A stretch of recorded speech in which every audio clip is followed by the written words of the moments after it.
नमस्कार दोस्तों, welcome to सरकार स्टडी बेस्ड एजुकेशन। चलिए इस क्लास में हम बात करने वाले हैं जो हमारे MPCPCT के अंतर्गत 1000 महत्वपूर्ण क्वेश्चन की सीरीज़ स्टार्ट हुई है, उसका अगला पार्ट हम यहाँ पे देखेंगे। आप यहाँ पे टेलीग्राम चैनल और वेबसाइट को फॉलो कर सकते हैं। इसमें आपको विभिन्न प्रकार का मटेरियल जो स्टडी से रिलेटेड है वो आपको मिल जाएगा यहाँ पे। चलिए मैं एक बार आपको दिखा देता हूँ। जैसे हम चले यहाँ पे ब्राउज़र पे, तो ब्राउज़र में आप जाओगे या अपने यूट्यूब एप्लीकेशन में जाओगे तो आपको देखने को मिलेगा इस चैनल में जिसमें आप अभी वीडियो देख रहे हो, सरकार स्टडी बेस्ड एजुकेशन। इसके अंतर्गत आपको प्लेलिस्ट में जाना है और प्लेलिस्ट में जाओगे, देखिए यहाँ पे आपको छोटे छोटे टॉपिक्स पे रिलेटेड एक प्लेलिस्ट बनी हुई है। साथ ही आपको देखने को मिलेगा यहाँ पे CPCT की जो प्लेलिस्ट है वो भी देखने को मिल जाएगी। जैसे यहाँ देखिए MPCPCT, इसके अंतर्गत आप क्लिक करोगे तो इसमें जो भी पार्ट है वो सारे पार्ट आपको मिल जाएंगे क्वेश्चन फॉर्मेट में, और उनके साथ में उनकी डिटेल भी मिल जाएगी। साथ ही आप हिंदी इंग्लिश की टाइपिंग अगर सीखना चाहते हैं तो वो भी चीज़ें यहाँ पे देखने को मिल जाएगी। इस चैनल को आपने सब्सक्राइब कर लिया होगा, नहीं किया तो एक बार सब्सक्राइब कर लीजिए और बेल आइकन पर क्लिक कर दीजिए ताकि नोटिफिकेशन मिलते रहे, और अपने दोस्तों के साथ इसे शेयर कर दीजिए। आपको जो भी नोट्स के फॉर्म में स्टडी मटेरियल मिलेगा वो एक तो टेलीग्राम चैनल में मैं इन्फॉर्म करूंगा या PDF के फॉर्म में यहाँ पे मिलेगा, आपको देखने को मिलेगा SSW एजुकेशन PDF। दूसरा आपको मिलेगा वेबसाइट में sarkarstudybase.com में। इसमें आप जाओगे तो आपको अलग अलग टॉपिक के बहुत सारे जो है नोट्स यहाँ पे मिलेंगे। साथ ही MP एग्ज़ाम के अंतर्गत CPCT में जाओगे तो CPCT से रिलेटेड सारे टॉपिक यहाँ पे मिलेंगे, जो भी लगातार पूछे जाते हैं एग्ज़ाम में उनसे रिलेटेड चीज़ें आपको कहाँ मिलेगी, इसी जो टॉपिक है यानी कि CPCT के अंतर्गत आपको देखने को मिल जाएगी। तो ये तो बात हो गई बेसिक चीज़ें। चलिए हम शुरू करते हैं यहाँ पे क्लास को। यहाँ पे जो क्वेश्चन है MS एक्सेल 2016 के बदले में वो 2013 भी पूछ सकता है, 10 भी पूछ सकता है, हालांकि 10 बहुत पुराना हो गया। इसके अलावा 2019 भी पूछ सकता है। साथ ही लेटेस्ट कौन सा चल रहा है अभी 2021, इसके ट्यूटोरियल भी आपको मिल जाएंगे प्लेलिस्ट में। ठीक है, इसके टाइटल बार की बात हो रही है, किसके 2016 या कोई भी MS एक्सेल की। तो टाइटल बार में निम्नलिखित में से कौन सा बटन मौजूद नहीं होता है। तो देखिए टाइटल बार में कौन कौन सी चीज़ें होती है, एक तो माइनस की बटन होती है, एक इस प्रकार चौकोन की बटन होती है और एक क्रॉस की बटन। तो माइनस की बटन को बोल देते हैं मिनिमाइज, इस चौकोन बटन को रिस्टोर या मैक्सिमाइज बोल देते हैं, और इस बटन को बोल देते हैं क्लोज। कितनी बटन हो गई? 3। मिनिमाइज होती है, मैक्सिमाइज होती है, क्लोज होती है, पर स्टार्ट नहीं होती है। तो राइट आंसर क्या हो जाएगा हमारा B, क्योंकि स्टार्ट बटन आपकी नहीं होती। स्टार्ट बटन कहाँ होती है? नीचे आप देखोगे तो विंडो में जो डेस्कटॉप है, डेस्कटॉप के बॉटम में आपको स्टार्ट बटन इस प्रकार की देखने को मिल जाती है। नेक्स्ट क्वेश्चन है यहाँ पे, निम्न में से किस कीबोर्ड में संख्यात्मक यानी कि न्यूमेरिक कीपैड नहीं होता है। ठीक है, तो न्यूमेरिक कीपैड की अगर बात करें, देखिए स्टैंडर्ड कीबोर्ड में तो होता है, क्वालिटी मतलब स्टैंडर्ड जैसे ही फ्लेक्सिबल में आपको थोड़ा सा राउंड राउंड रबर की कीबोर्ड मिलती है, इसमें भी न्यूमेरिक होता है। कॉम्पैक्ट कीबोर्ड जो होता है, कुछ लैपटॉप जो कि 14 इंच के होते हैं, उसमें आपको न्यूमेरिक कीपैड देखने को नहीं मिलता। जैसे आप देखोगे तो न्यूमेरिक कीपैड मतलब इस प्रकार से आप देखोगे कीबोर्ड में, इसको बोलते हैं न्यूमेरिक कीपैड। और ये अल्फा न्यूमेरिक कीपैड होता है क्योंकि इसमें न्यूमेरिक भी होते हैं 1 से लेकर यहाँ 0 तक, यानी कि ऐसा बोल दो 0 से लेकर 9 तक, और A से लेकर Z कुछ स्पेशल सिम्बॉल्स वगैरह, एंटर बटन। बेसिक कीबोर्ड में आपको सारी चीज़ें देखने को मिल जाती है। तो कॉम्पैक्ट कीबोर्ड में आपको जो न्यूमेरिक है वो नहीं होता। जैसे आप यहाँ देखोगे कॉम्पैक्ट कीबोर्ड, तो ये अलग अलग प्रकार से देखने को मिल जाते हैं विभिन्न कंपनियों के, तो इसमें न्यूमेरिक कीपैड नहीं होता है। नेक्स्ट क्वेश्चन है, MS एक्सेल में कौन सा फंक्शन जो है एक संख्या का इन्वर्ट हाइपरबोलिक टेजेंट देता है। तो ये देता है आपका अनंत, यहाँ पे देखने को मिलेगा। या देखिए यहाँ पे एक प्रकार से ATANH, ये जो फंक्शन है ये क्या देता है? किसी भी संख्या का इन्वर्ट हाइपरबोलिक टेजेंट देता है। जो फंक्शन है एक्सेल के, उसके लिए आपको प्लेलिस्ट में सारे फंक्शन की प्रैक्टिकल जो वीडियो है वो देखने को मिल जाएगी, उसमें जाकर आप देख लेना। तो उसमें और अन्य जो फंक्शन है जहाँ से एग्जाम में क्वेश्चन पूछे जाते हैं वो भी आपके क्लियर हो जाएंगे। नेक्स्ट क्वेश्चन है, निम्न में से किसे मशीनी भाषा भी कहा जाता है। तो देखिए भाषा यानी कि लैंग्वेज की अगर बात करें तो प्रोग्रामिंग लैंग्वेज 2 कैटेगरी में होती है, एक तो लो लेवल होती है और एक रहती है हाई लेवल। तो लो लेवल में आपकी होती है मशीन और दूसरी होती है असेंबली। असेंबली को मिडिल लैंग्वेज भी बोला जा सकता है, हालांकि हम लो लेवल में गिनते हैं। और हाई लैंग्वेज यानी कि हाई लेवल लैंग्वेज में आपको कुछ ऐसी लैंग्वेज मिलती है जिसका उपयोग हम जो है हमारे कोडिंग करने के लिए यानी सोर्स कोड को लिखने के लिए करते हैं, जैसे कि जावा है, या फिर हम बात कर लेते हैं इसके अलावा VB.NET यानी विजुअल बेसिक है, C शार्प है, ये सब क्या है, हाई लेवल। मशीन भाषा के अंतर्गत हमको कोड मिलता है 01।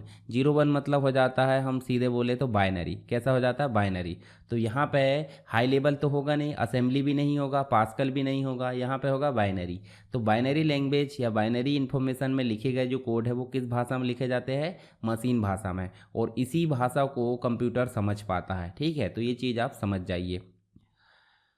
यहाँ देखिए आपको देखने को मिलेगा, जैसे मैंने अभी बताया था कि आपको दो प्रकार की लैंग्वेज देखने को मिल जाती है, एक तो लो लेवल और एक हाई लेवल। मिडिल लेवल भी आप देख सकते हैं, जो असेंबली लैंग्वेज मैंने लो लेवल में रखा तो उसको हम मिडिल में भी रख सकते हैं, हालांकि उसको लो लेवल में ही रखते हैं क्योंकि इसमें न्यूमेरिक कोड होते हैं। और सी लैंग्वेज, C++, इन लैंग्वेज को भी हम मिडिल लेवल बोलते हैं क्योंकि ये मदर लैंग्वेज है। यानी कि बाइनरी को सीखने के बाद हाँ हमको कठिनाई होती थी, तो हमने कौन सी लैंग्वेज डेवलप करे, एक तो असेंबली लैंग्वेज और एक हो जाती है आपकी C++। तो इन लैंग्वेज में जो कोड लिखा जाता था वो एक आईडी में लिखा जाता था। आईडी जो होती है आपकी कंसोल बेस्ड होती है, यानी कि उसमें माउस का उपयोग नहीं होता है। तो माउस का उपयोग नहीं होता है इसलिए उनको मिडिल में रख दिया गया है। बाकी सभी में जो आईडी होती है आप देखने को मिलेगा आपको एक प्रकार से GUI होती है। GUI का मतलब होता है ग्राफिकल यूज़र इंटरफेस। ठीक है, तो यहाँ पे इन चीज़ों को आप ध्यान में रख सकते हैं। नेक्स्ट क्वेश्चन है, खालिस्तान सॉफ्टवेयर का उपयोग ग्राफिक आर्टिस्ट द्वारा न्यूज़लेटर, ब्रोशर है, समाचार पत्र यानी न्यूज़पेपर, जो बुक्स होती है, इन सभी को बनाने के लिए किया जाता है। तो नॉर्मली अगर बात करें डॉक्यूमेंट की, तो डॉक्यूमेंट बनाने का काम तो MS वर्ड में किया जाता है, परंतु यहाँ बात हो रही है डिज़ाइनिंग की, ग्राफिक डिज़ाइनिंग की बात हो रही है। न्यूज़लेटर है, ब्रोशर है या जो भी, तो जहाँ भी ग्राफिक की बात आ जाती है वो उसमें आ जाता है DTP। क्या आ जाता है, DTP, डेस्कटॉप पब्लिशिंग। तो यहाँ पर राइट आंसर क्या हो जाएगा, DTP। बाकी प्रेजेंटेशन से आपकी क्या बनती है, PPT बनती है, यानी कि जो आपको दर्शाना है, कोई प्रोडक्ट के बारे में इंफॉर्मेशन देना है या कोई भी चीज़ है, तो उसके लिए क्या उपयोग करते हैं हम, प्रेजेंटेशन सॉफ्टवेयर। जैसे कि पावर पॉइंट आपका देखने को मिल जाता है। ऑनलाइन की अगर बात करें तो गूगल स्लाइड देखने को मिल जाती है। और अलग अलग प्लेटफॉर्म के लिए अलग अलग प्रेजेंटेशन सॉफ्टवेयर होते हैं। टैली जो होता है अकाउंटिंग के लिए यूज़ किया जाता है। और वर्ड प्रोसेसिंग आपका जो होता है किस प्रकार से काम करता है, कोई भी डॉक्यूमेंट में या फिर रिज्यूम बनाने का काम, बेसिक चीज़ें बनाने का काम करता है वर्ड प्रोसेसिंग। जैसे MS वर्ड की बात कर लेते हैं, पर DTP आपका सिंपल डिज़ाइन करने के लिए उपयोग किया जाता है। तो राइट आंसर हमारा DTP हो जाएगा। DTP होती क्या है, DTP का फुल फॉर्म की अगर बात करें तो डेस्कटॉप पब्लिशिंग इसे बोला जाता है। अब डेस्क का मतलब हो जाता है एक टेबल, और टॉप मतलब उसके ऊपर, और इसके ऊपर हमको पब्लिशिंग करना है। तो कैसे, खाली टेबल में तो पब्लिशिंग नहीं करोगे, खाली डेस्क में पब्लिशिंग नहीं करोगे, तो इसके लिए हो जाता है एक कंप्यूटर या लैपटॉप आपको चाहिए, दूसरा आपको प्रिंटर चाहिए, तीसरा आपको स्कैनर चाहिए। स्कैनर हालांकि ऑल इन वन प्रिंटर में आपको देखने को मिल जाते हैं, पर फिर भी अगर हमको हार्ड कॉपी को सॉफ्ट कॉपी में बदलना है तो हमको एक स्कैनर की ज़रूरत पड़ती है। तो इन तीनों डिवाइसेस का उपयोग हम कहाँ करते हैं, एक डेस्क के ऊपर, यानी डेस्क के ऊपर रखी सामग्री के द्वारा हम क्या करते हैं, एक लेआउट तैयार करते हैं। लेआउट मतलब एक डिज़ाइन तैयार करते हैं, डिज़ाइन को हम प्रिंट करते हैं और प्रिंट करके लोगों तक हम बांट देते हैं, यानी कि हम सिंपल क्या कर लेते हैं, पब्लिश कर देते हैं। तो सिंपल हम क्या बोलेंगे, लेआउट तैयार करे हमने, दूसरा हमने प्रिंट तैयार करे, और प्रिंट के बाद हमने पब्लिश करे। ये तीनों ही प्रोसेस किसके माध्यम से हो रही, एक टेबल पर रखी सामग्री के द्वारा, यानी लैपटॉप, डेस्कटॉप या फिर प्रिंटर, उसके अलावा आप स्कैनर। तो इनके माध्यम से हम क्या कर रहे हैं, पब्लिशिंग का काम कर रहा है, इसलिए बोला जाता है डेस्कटॉप पब्लिशिंग, यानी कि DTP। समझ में आ गया होगा आपको DTP के अंतर्गत आपको बहुत सारी चीज़ें देखने को मिल जाती है, यानी कि बहुत सारे सॉफ्टवेयर इसमें यूज़ किए जाते हैं, उनके द्वारा लेआउट तैयार किया जाता है, प्रिंट किया जाता है, उन बनाई गई डिज़ाइन को हम अपलोड भी कर सकते हैं, PDF के फॉर्म में भी बना सकते हैं। नेक्स्ट क्वेश्चन है, कौन सी भाषा यानी कौन सी लैंग्वेज लगभग अंग्रेजी जैसी ही होती है और इसका उपयोग प्रोग्राम लिखने के लिए करते हैं। यानी कि हम सिंपल बोले तो सोर्स कोड को लिखने के लिए जिन प्रोग्रामिंग भाषा का उपयोग किया जाता है, जिनको कन्वर्ट करने के लिए कंपाइलर या इंटरप्रेटर की ज़रूरत पड़ती है, उनको बोल देते हैं हाई लेवल लैंग्वेज, यानी कि हाई लेवल प्रोग्रामिंग लैंग्वेज। जबकि बात करें लो लेवल की, तो लो लेवल आपकी इसमें नहीं आएगी क्योंकि इसमें मशीन लैंग्वेज और असेंबली लैंग्वेज आ जाती है। मशीन लैंग्वेज को ही बाइनरी कोड या बाइनरी इन्फॉर्मेशन के रूप में कन्वर्ट किया जाता है, यानी कि बाइनरी इन्फॉर्मेशन को ही मशीन लैंग्वेज में लिखा जाता है। नेक्स्ट क्वेश्चन है, control plus left arrow.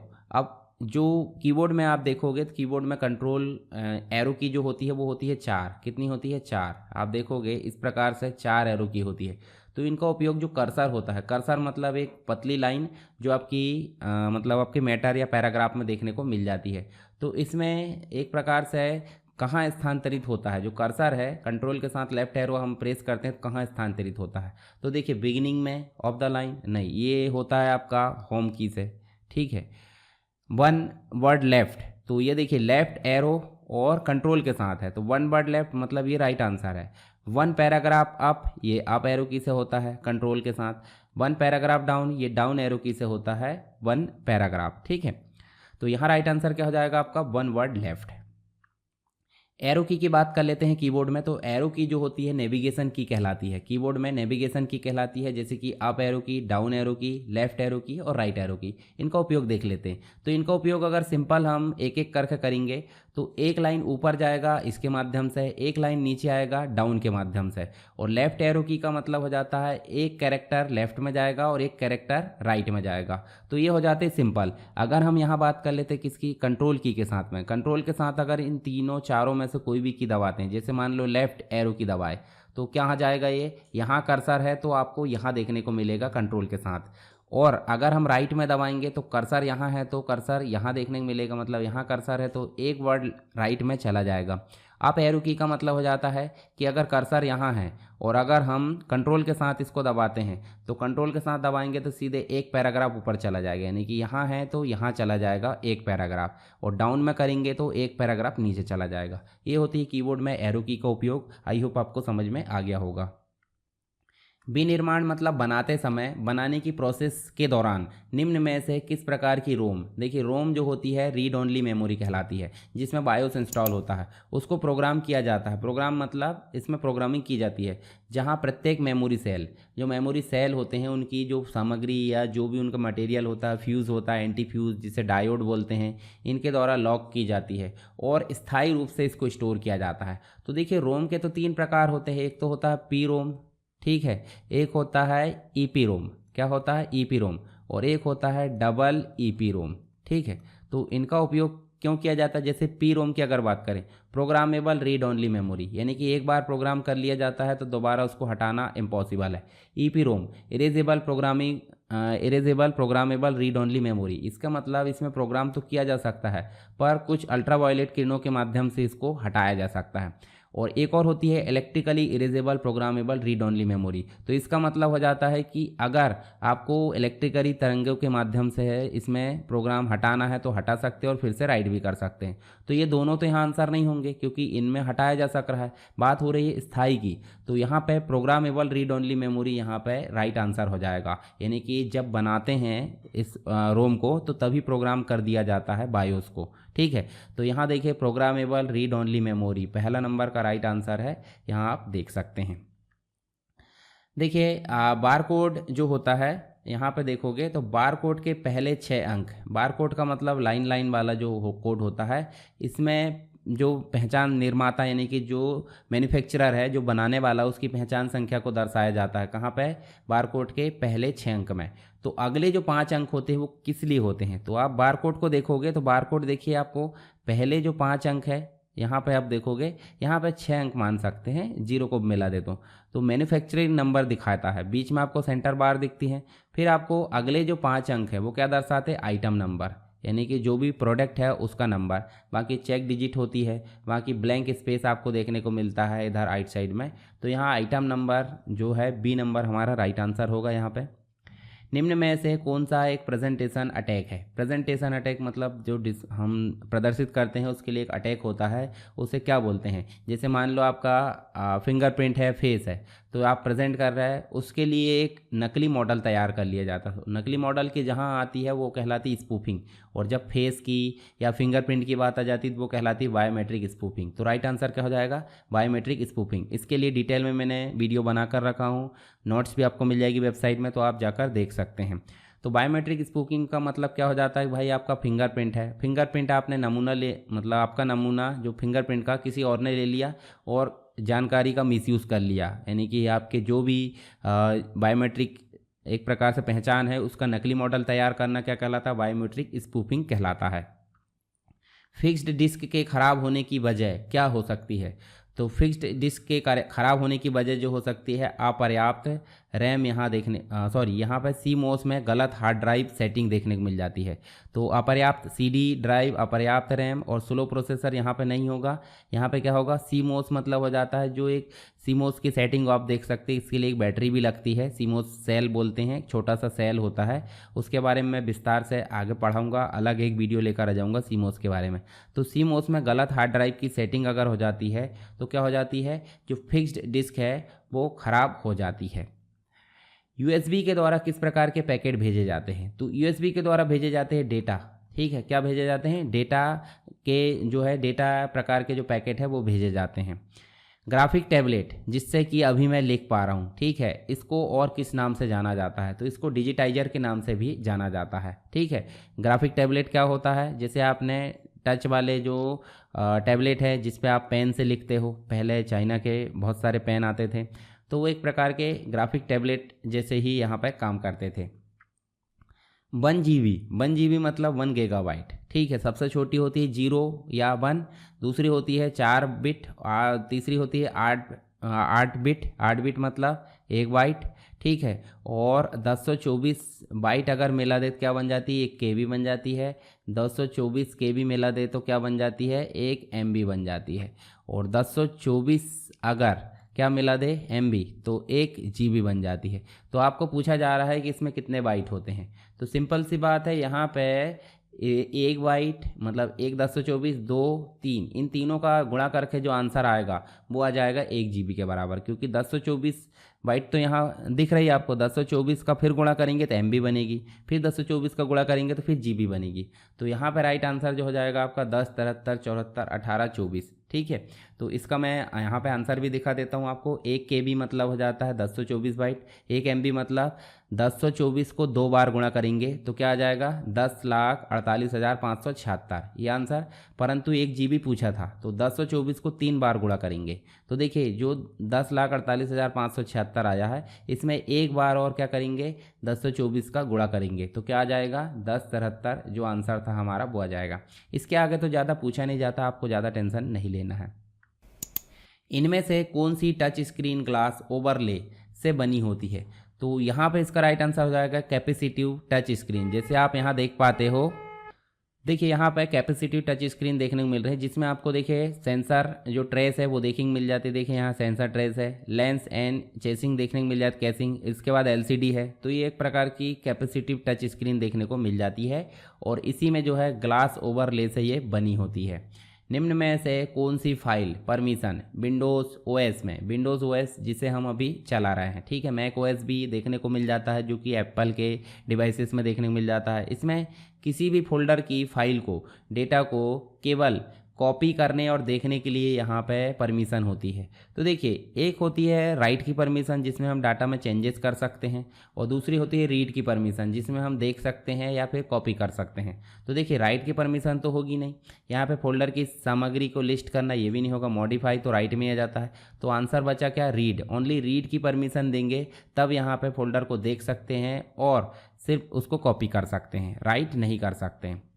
Next question है ISP, जिसे हम सिंपल बोल देते हैं इंटरनेट सर्विस प्रोवाइडर। ये अपने नेटवर्क में प्रवेश करने वाले किसी भी स्पैम मेल का मतलब हो जाता है अनावश्यक मेल, अनवांटेड मेल को स्पैम बोल देते हैं, उसका पता लगाने और उन्हें ब्लॉक करने के लिए खालिस्तान का संदर्भ लेता है। तो क्या होता है ये, ब्लैक लिस्टेड। मतलब यहाँ पर राइट आंसर क्या हो जाएगा, ब्लैक लिस्टेड यहाँ पे इसका संदर्भ लेता है ISP, जो भी स्पैम मेल है उसको पता लगाने और उन्हें ब्लॉक करने के लिए। तो ISP होती क्या है, ISP का पूरा नाम हो जाता है इंटरनेट सर्विस प्रोवाइडर। क्या हो जाता है, इंटरनेट सर्विस प्रोवाइडर। इसका मुख्य काम होता है कि इंटरनेट जो भी है उसको हम तक लाकर छोड़ना, यानी कि हम सीधे इंटरनेट से नहीं जुड़ पाते हैं, हमको मीडिएटर के रूप में एक ऐसी कंपनी या संस्था की ज़रूरत होती है जो इंटरनेट को हम तक ला दे और उसके बदले में हमसे कुछ चार्जेस ले ले। तो इसी को बोल देते हैं ISP। ISP के बहुत सारी सर्विसेज होती है, जैसे ईमेल की सर्विस प्रोवाइड करना, DNS की सर्विस प्रोवाइड करना, क्लाउड की सर्विस, ये बहुत सारी सर्विस हमको कौन प्रोवाइड करती है, ISP, internet service provider. Dot matrix printer, ये प्रिंटर का एक प्रकार है जो कि इम्पैक्ट प्रिंटर की श्रेणी में आता है। देखिए प्रिंटर दो कैटेगरी में होते हैं, एक तो इम्पैक्ट और एक नॉन इम्पैक्ट, ठीक है। तो डॉट मैट्रिक्स प्रिंटर के संदर्भ में निम्नलिखित में से कौन सा यहाँ पर सही है? तो देखिए इसकी उच्च प्रारंभिक लागत होती है, गलत है। इसकी संचालन लागत उच्च होती है, ये भी गलत है। तो यहाँ पे देखिए गर्म गंदी परिस्थिति में प्रदर्शन नहीं करता, ये भी गलत है। प्रिंटेड आउटपुट निम्न रेजोल्यूशन का होता है, मतलब ये बिल्कुल सही है। लो क्वालिटी का इसमें प्रिंटिंग होता है। जब आप देखोगे पोस्ट ऑफिस में आप कुछ जमा करने जाते तो आपको एक पतली सी रिसिप्ट मिलती है जिसमें दोनों तरफ छोटे छोटे छेद होते हैं, होल होते हैं, और इसकी स्याही थोड़े दिन बाद फीकी पड़ जाती है, यानी कि गायब भी हो सकती है। तो निम्न रेजोल्यूशन होने के कारण इसकी स्याही जो है उड़ जाती है या फिर गायब हो जाती है। तो राइट आंसर क्या हो जाएगा आपका? डी हो जाएगा। यहाँ आप देखोगे डॉट मैट्रिक्स प्रिंटर इस प्रकार से आपको देखने को मिलता है जिसमें दोनों तरफ आपको होल देखने को मिलते हैं कागज़ में। इनवॉइस वगैरह लंबी लंबी जो सीट है वो देखने को मिल जाती है, रोल लिस्ट वगैरह अटेंडेंस सीट, तो ये किस में मिल जाती है? डॉट मैट्रिक्स प्रिंटर में देखने को मिल जाती है। विंडोज़ 10 OS ऑपरेटिंग सिस्टम जो विंडोज़ 10 है अभी 11 चल रहा है, आगे 12 भी आ सकता है। इसमें लोकल प्रिंटर को इंस्टॉल करने के लिए, जोड़ने के लिए किस ऑप्शन का उपयोग किया जाता है? तो देखिए सबसे पहले हमको स्टार्ट में जाना है, भाई स्टार्ट में चले गए, फिर जाना है सेटिंग में, सेटिंग में भी चले गए। देखिए सेटिंग में जाने के बाद यहाँ पर जाएंगे डिवाइस में, ठीक है। तो डिवाइस आपको दिख रहे, देखिए यहाँ पर साइड में भी देखने को मिलता है। हालांकि ये अब जो है आपका विंडोज़ 11 है, तो यहाँ पर जो है विंडोज़ 10 जैसे ऑप्शन तो नहीं आएंगे, परंतु फिर भी लगभग थोड़ा सा सेम होते हैं। तो इसमें इंस्टॉल करना तो हम अलग से देखेंगे। यहाँ पे देखिए सेटिंग के बाद कहाँ जाना? डिवाइस में, और डिवाइस के बाद प्रिंटर और स्कैनर में जाना है। बाकी यहाँ देखिए स्टार्ट सेटिंग ऐप्स, ये गलत हो गया। स्टार्ट सेटिंग सिस्टम, ये भी गलत हो गया। स्टार्ट सेटिंग नेटवर्क, ये भी गलत हो गया। तो यहाँ ये वाला हमारा राइट आंसर होगा। मतलब प्रिंटर को इंस्टॉल करने के लिए हम पहले स्टार्ट में जाएंगे, सेटिंग में, डिवाइस में जाएंगे, डिवाइस में प्रिंटर और स्कैनर में जाएंगे, और वहाँ से ऐड प्रिंटर करके हम जो है ऐड कर सकते हैं लोकल प्रिंटर को। डायनेमिक, रिबन और कंडेंसर, ये जो है खालिस्तान के 3 मुख्य प्रकार है। किसके मुख्य प्रकार है? जिससे ध्वनि उत्पन्न की जाती है। तो देखिए ध्वनि उत्पन्न किससे की जाएगी? भाई हम बोल रहे हैं, मैं अभी बोल रहा हूँ, तो आपके पास कैसे आ रही है? माइक्रोफोन के माध्यम से आपके तक आ रही है, और आप सुन पा रहे हैं ईयरफोन के माध्यम से। तो यहाँ सिंपल सी बात है, डायनेमिक, रिबन और कंडेंसर ये सब माइक्रोफोन के ही प्रकार है। माइक्रोफोन मतलब जो माइक है जो आपकी आवाज़ को सुनकर रिकॉर्ड करता है, ठीक है। इसके अलावा वीडियो कंप्रेशन मतलब आप सिंपल समझ सकते हैं, बड़े को छोटा बनाना। इसके संदर्भ में टेम्पोरल कंप्रेशन में अतिरिक्त जो फ्रेम है, रिडंडेंट फ्रेम मतलब डुप्लीकेट जो फ्रेम होते हैं वो क्या होते हैं? ऑर्गेनाइज होते हैं, रिमूव्ड होते हैं, स्टोर्ड होते हैं और चैनलाइज्ड होते हैं। तो यहाँ पे इसका राइट आंसर हो जाएगा रिमूव्ड होते हैं। तो यहाँ पे हमने कुछ क्वेश्चन के बारे में बात किया। आई होप आपको सारी चीज़ें क्लियर हो गई होगी। फिर भी अगर कोई डाउट है तो आप मुझे कमेंट बॉक्स में बता सकते हैं।